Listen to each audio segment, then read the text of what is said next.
domestic product of Nigeria. Joining the conversation this morning is Angela Bankole. She is the chairman, SME sector at the Lagos Chamber of Commerce and Industry. Thank you, Angela, for being here on the program this morning. Thank you. Good morning. Right. I think the best way to start is to find out from you the important role MSMEs play in the economy of every nation. Okay, thank you very much for that question. When we talk of SMEs, because let us start understanding the scope of SMEs. Right. SMEs is broad. And I'll tell you that 90, just an estimate, I don't have the accurate statistic, because I will tell you 90% of businesses in Nigeria are SMEs. Because when we talk of SMEs, there's no family, there's no household you will go without seeing an entrepreneur in that family. Okay. That tells you that SME is beyond what we are just saying. Because we see SME as maybe people that, the ones that are coming out to showcase themselves.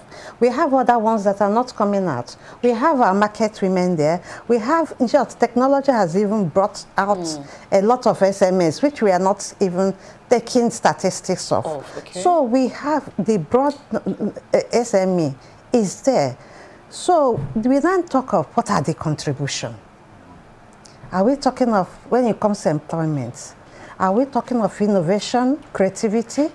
Because they brought a lot of innovation. Without SMEs, the country can never even employ 1/10 of its employment workforce. Because SMEs has come to engage them. SMEs has come to give us, that's the sustainability of the economy. That's the engine of the economy. That's the, whatever you call the economy, the SME, because it's from the SMEs they start growing to a larger companies we are seeing. And without them, we are the pillar of that economy will never stand. So it's then behoves on government to promote and ensure diversification. Because, okay, look at us, Nigeria. We are just a monoproduct. All of us know ourselves as an oil-producing country. But if there's any shock within the oil sector, how does we absorb the shock? It's the SMEs that we absorb this shock. And they are doing tremendously well in that shock absorbing. Okay, look at what happened to us now. 2000 and removal of oil subsidy. Devaluation of Naira.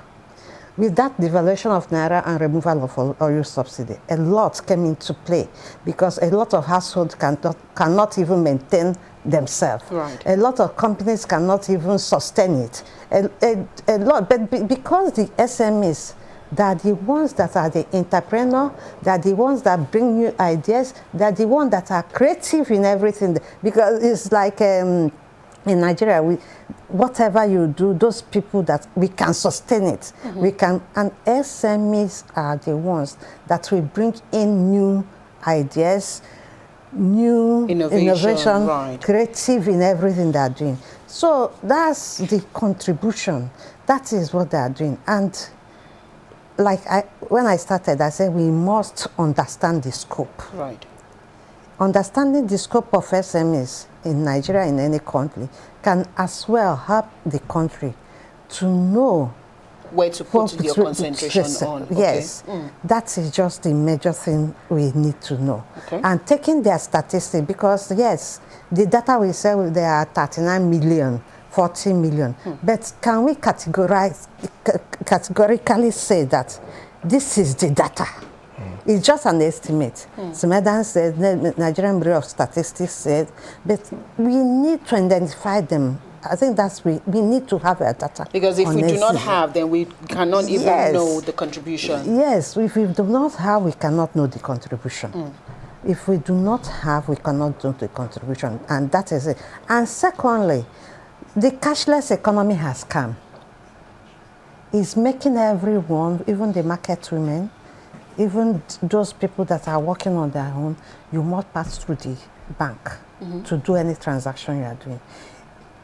There's a need to step forward, at least step the cashless economy forward in a way that there must be an app or a software that can do end-to-end digitalization of their processes. Okay.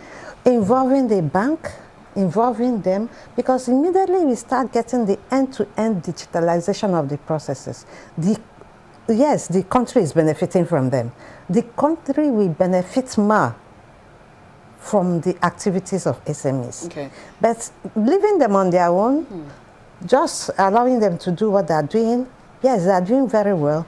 But there has to be proper coordination, that's what you're saying. Yes. Okay, I'm sure that you would still expatiate on that. Ajibola, your question. All right, if that is how strategic the SMEs are to the growth of our economy, looking at the business environment in Nigeria, would you say that it's very conducive for SMEs to flourish? And the policies put in place by government, are they friendly to the growth of SME owners? Yes, that is a good question. Looking at SMEs, this business environment, it can be either here or there. Why did I say it can be either here or there? Yes, there are things governments should look at for the business environment to be conducive for SMEs. SMEs don't have that financial muscle. Right. They don't have that financial resources. Because if you, as a small business, need to do, like we call it in consulting, segregation of processes, you need money to go around it. That, okay? Because when you are doing segregation of processes, you are talking of staffing, you are talking of departmentalization. That means each department must have their own work roles and responsibility. That cannot, like two people doing one job, may not be there. We will not come up, and it will help SMEs to grow faster. Okay. Because when you talk of segregation of duties, it brings in checks and balances in what they are doing. It brings in even increases the standard of products and services that are given out. Because when you see an SME we can is one person may be doing the job of 10 people. Exactly. The accounting process is there. The SME don't have an accountant or somebody to take proper bookkeeping.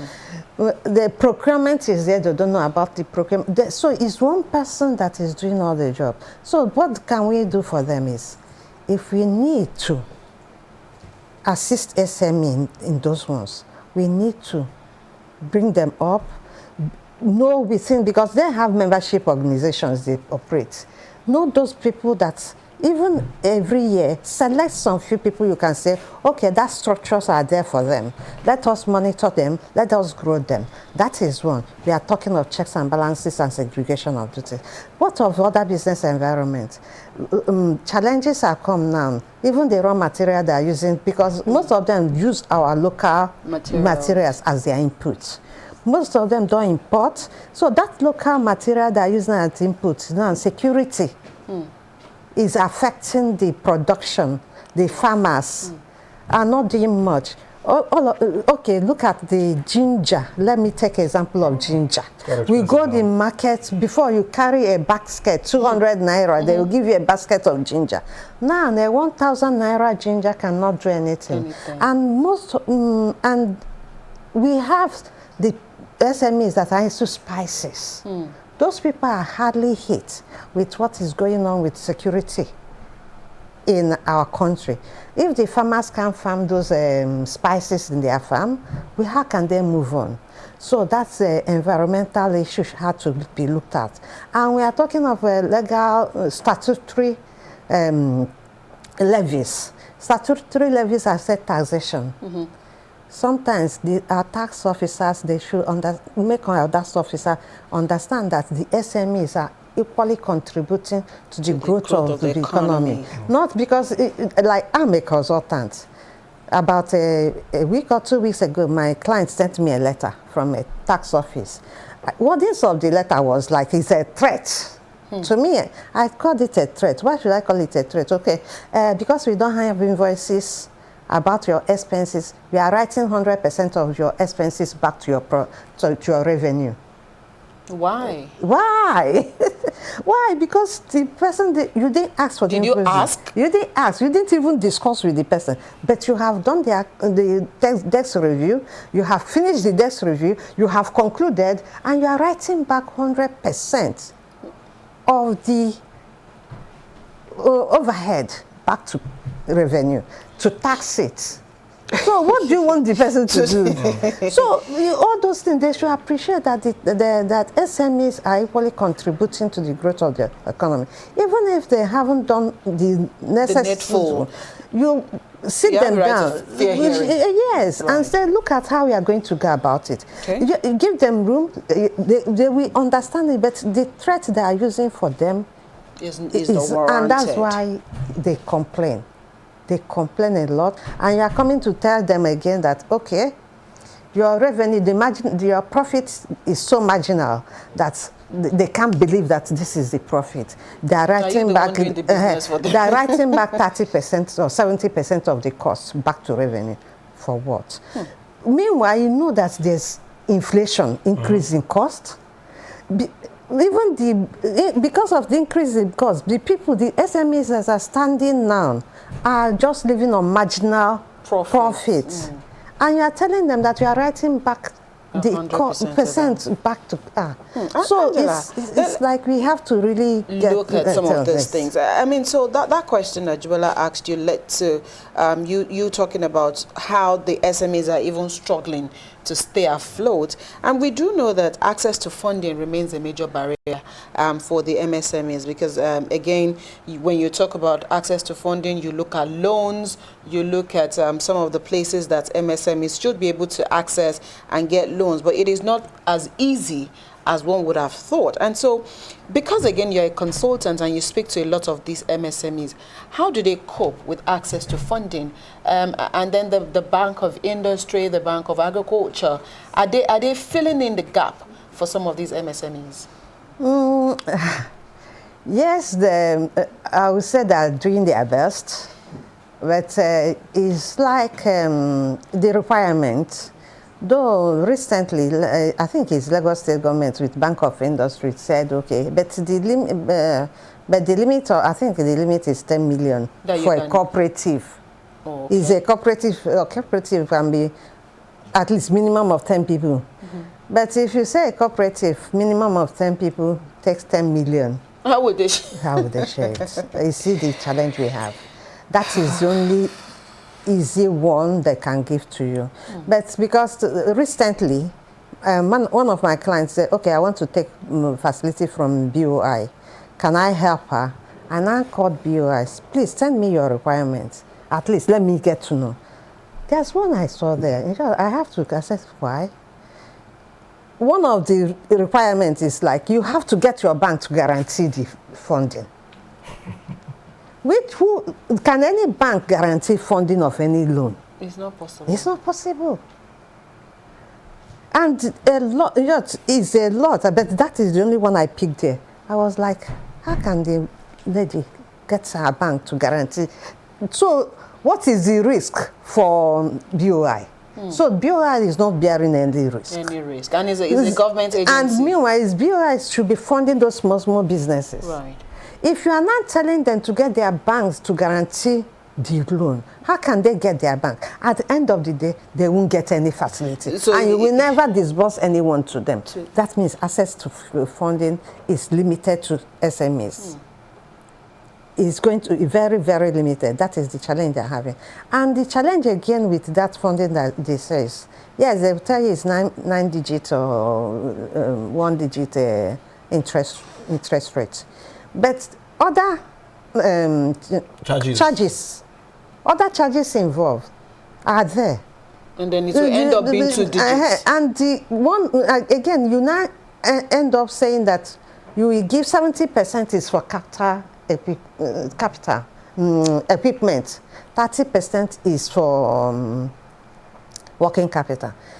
Most of this, if the SME is desperate to take that funding, you go and use that and buy the equipment from BOI. At the end of the day, that equipment is redundant, they're not using it. And you've ended up using the money and giving it back to BOI. Exactly. So it doesn't make any sense. If you want to give SME money, that 70% equipment should not come into play. That 70% equipment should not come into play.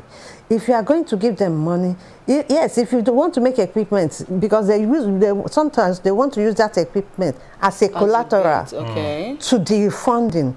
If you give them that equipment as a collateral for that funding, at the end of the day, their capacity, because when a company starts, it starts little, and you buy equipment that will take about 10 tons. Meanwhile, they haven't started producing 2 tons. Much more 10. What of us? And when they're buying the equipment, they haven't taken into consideration the electricity. Which is another problem. Which is another problem.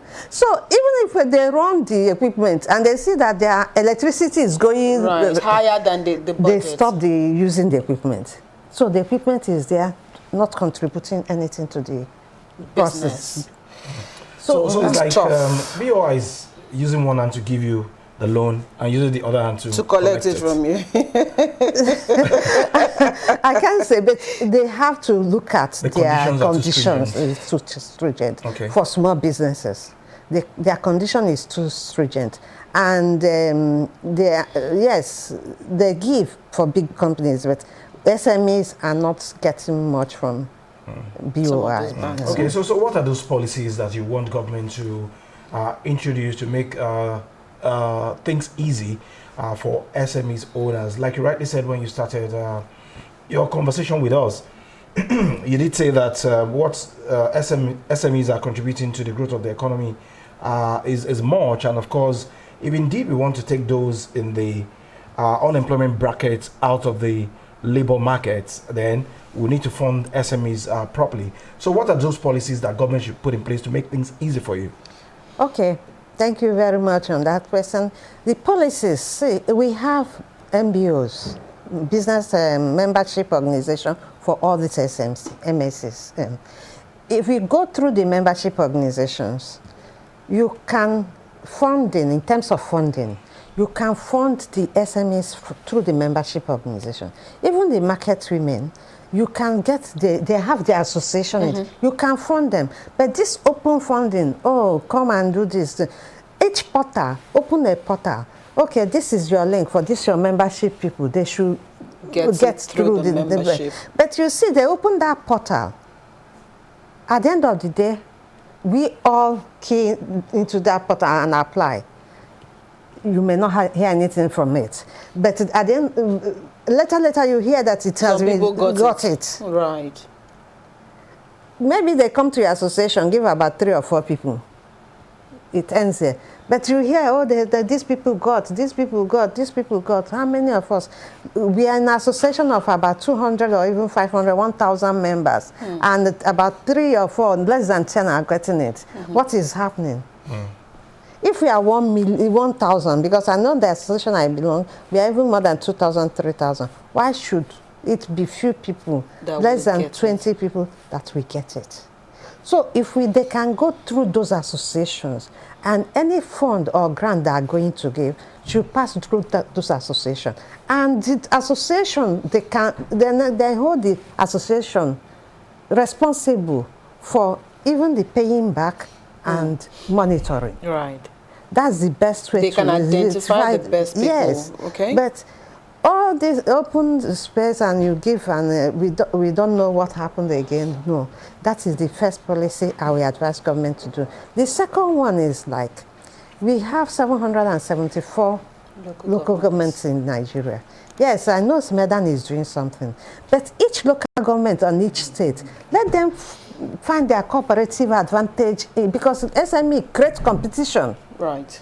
They create competition. Let each local government or each state say, in a year, look at what we are going to produce. Look at what we are known for. Look at what because there's chambers in every state. Every state. Look at what, through the chambers and through this association, look at what association can do. Then government can fund that business or that cluster.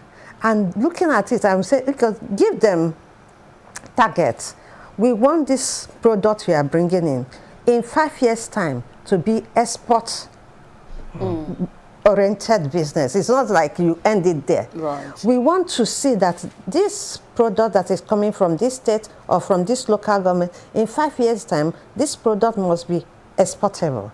This product will add to the export of the country. Then we know that, okay, SMED, we are holding you responsible. Make sure you are monitoring them. If we can get that one right, you see that by in 10 years or 20 years time, Nigeria will have about at least not less than 10 products, non-oil products that is exportable. Not in, because we have, what we have now is informal exports. Oh, they come from Nigeria, yes. West African country, they come this and they say, oh, truck is loading tomatoes from my 12 and taking it to Ghana. But if we can get it right, okay, we can know that, okay, this truck is living. It will come down to the what Nigeria can track, that will come to, add to the GDP of the country. Because we are doing more. Really, the SMEs in this country, that we are doing great. They're doing the very best. It's just that it's not being tracked. Okay.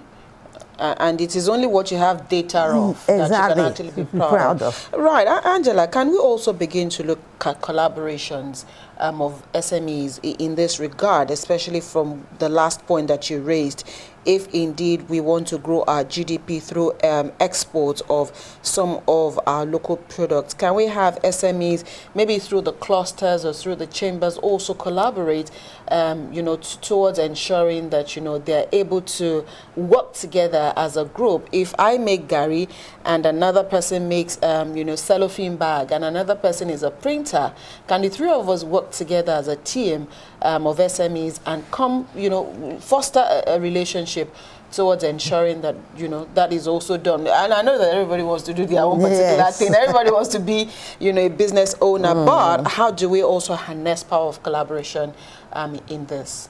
Thank you very much. The question you asked is in my area.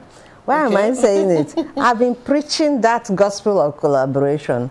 I've given talks on collaboration, and I'm still giving talks on collaboration because, yes, we want to be our own boss. We want to do it ourselves.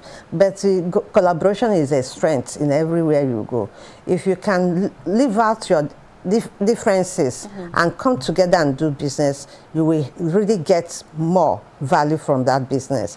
Yes, I said some of our businesses will collaborate because I know that when this ginger issue started coming up and they started, the prices of ginger started, because we are buying ginger a bag about 40,000. It went to 80,000. Now it's 500 or something for a bag of ginger. So you see, so they will come together and buy and share. That is what they're doing now. It's still part of that collaboration, because if you say somebody should bring out 500 and something thousand to buy a bag, production may not be produced. But there's equally collaboration. Some of them are doing in their value chains. Okay. Like you said, the person doing nylon, the person doing this, the value chains, I think there's even, I think in Agege they have something like that. Oh yes, close to the Women Development Center. Yes, they have something, like some people that we produce. Like if I'm producing gari now, I can now go to them, they produce the package and I go and sell. Or some people producing all these spices, they collaborate because they can come together, produce. This person will produce. You just you drink your own to know that this is my product, because there's a difference in product and everything.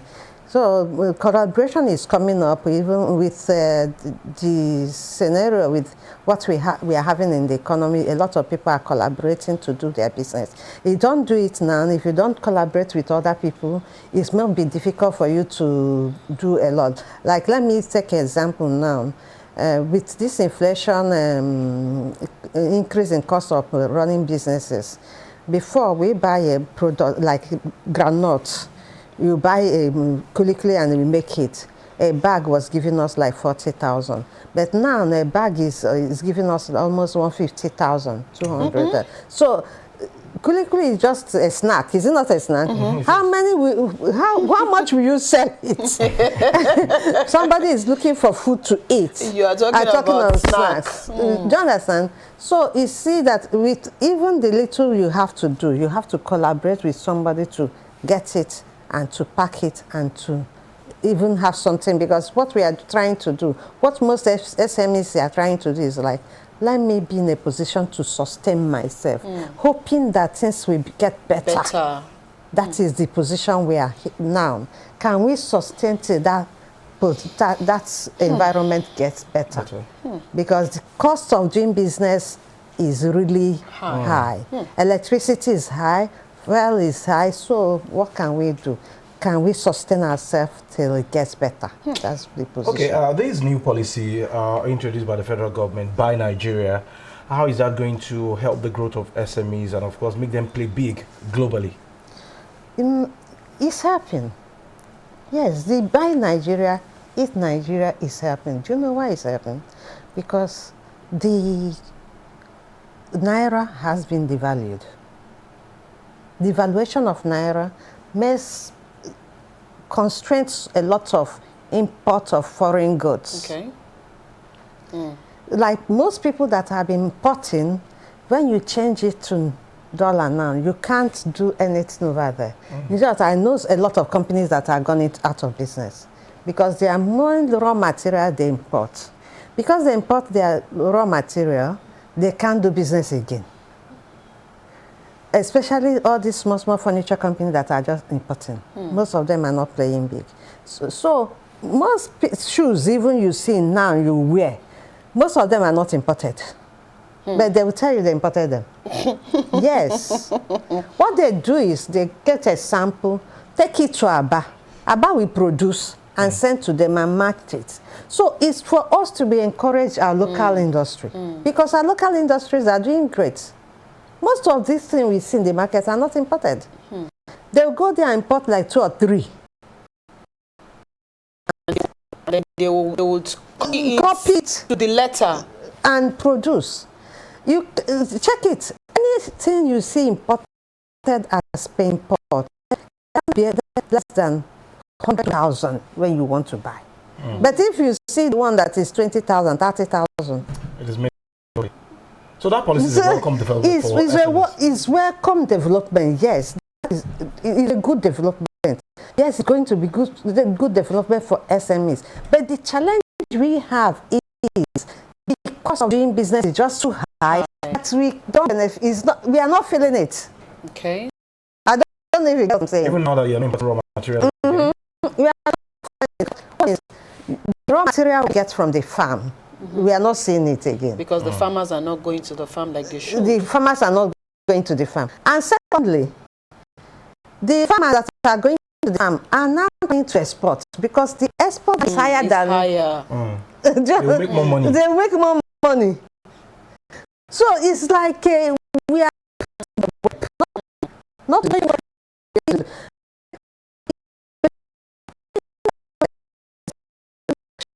They should pay off. The challenge on that policy is getting the farmers, removing the security challenges and letting the farmers work. Go back to the farm. If the farmers can go back to farm and they start farming and we see the product, we may not feel it. The impact, the negative impact on the SMEs may not be as high as we are feeling it. Because most SMEs, okay, like I use ginger. Is it only ginger? Is it, you're talking of clove, you are talking of garlic, you are talking of lime, even onions.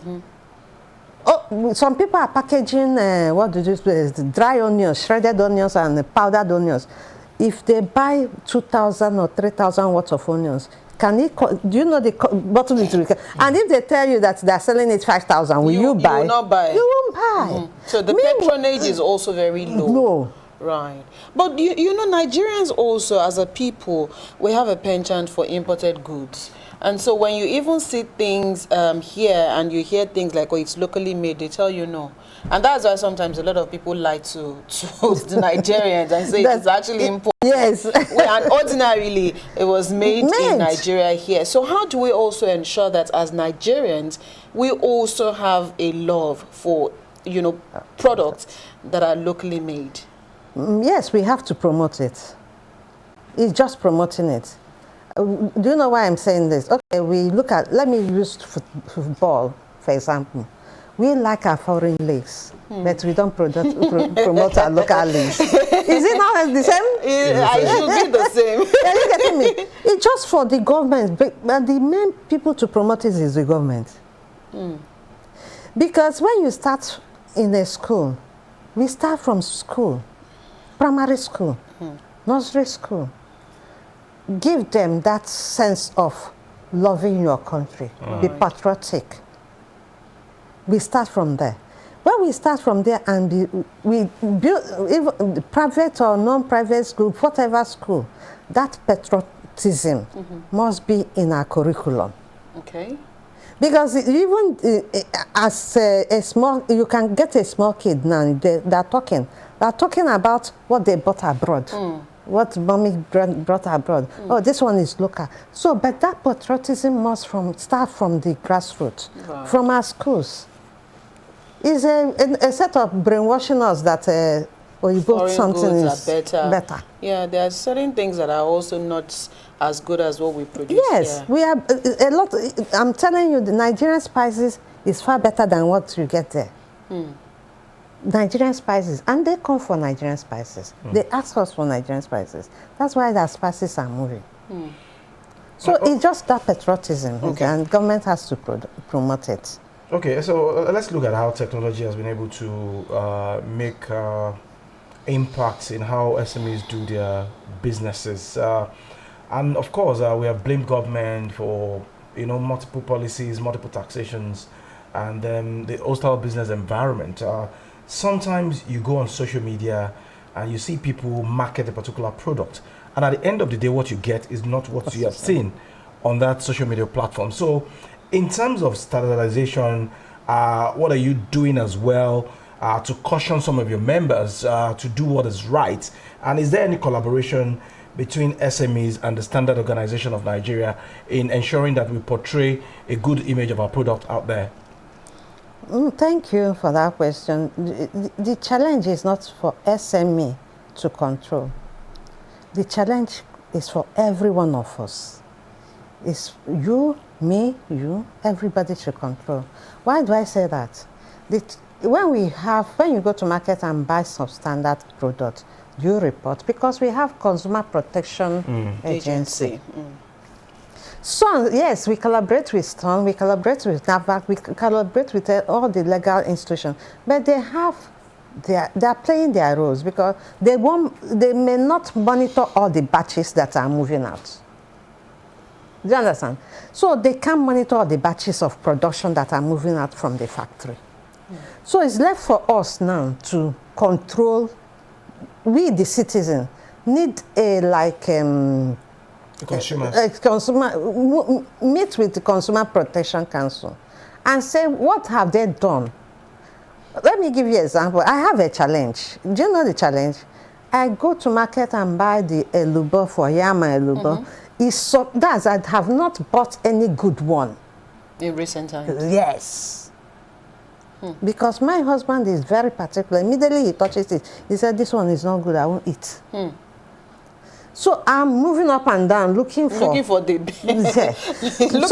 So they told me that, how can I should go and buy the yam and you grind it yourself. But why should it be like that? That means they're mixing it. Yes. They're mixing it.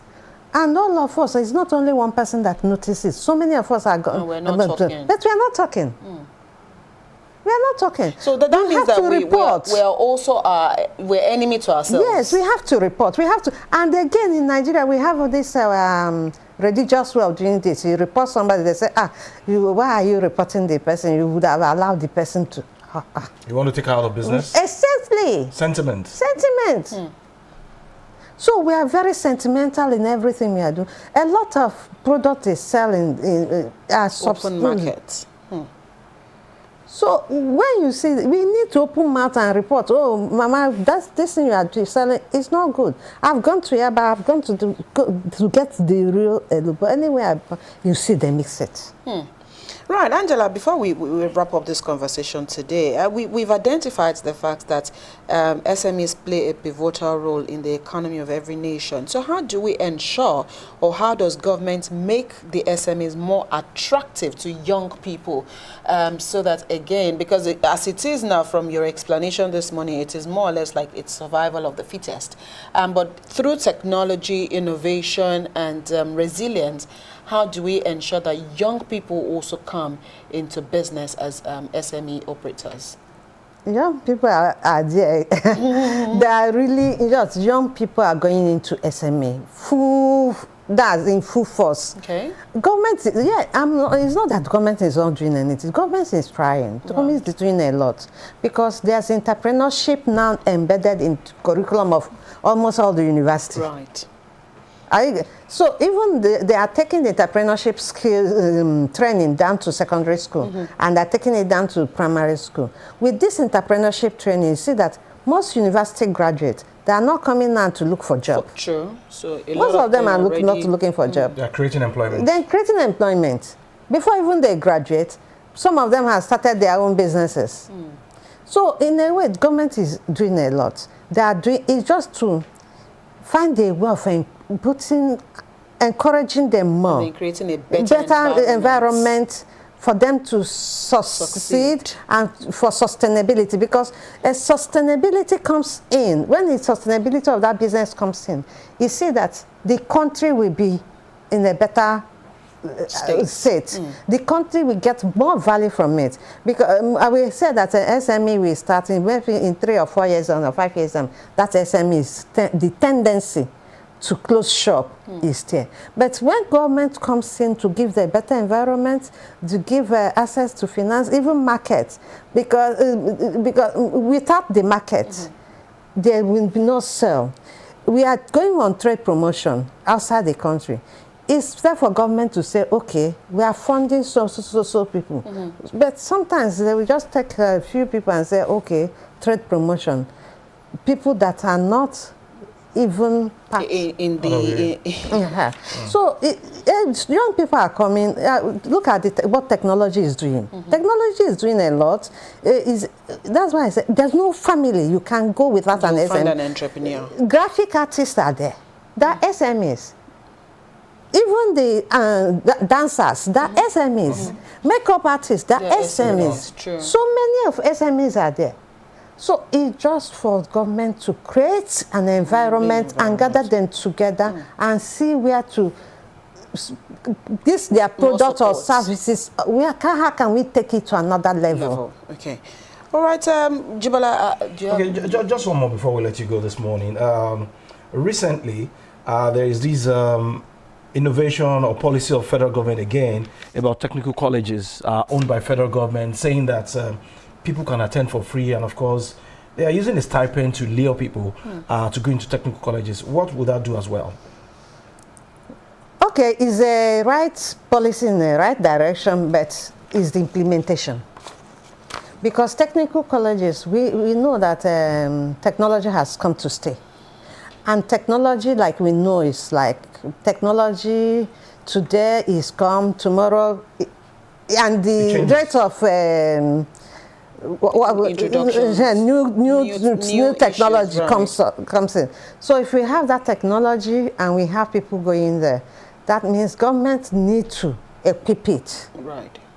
Is equipping it because technology has come to stay. A lot of things we are going to do going forward for any country that is developing, that any country that we maybe in 20 or 20, that their vision 2050, our own is vision 2030, which is just by this corner. I don't know if we are going to scratch it. So our own is vision 2030. Maybe after vision 2030 we do vision 2050.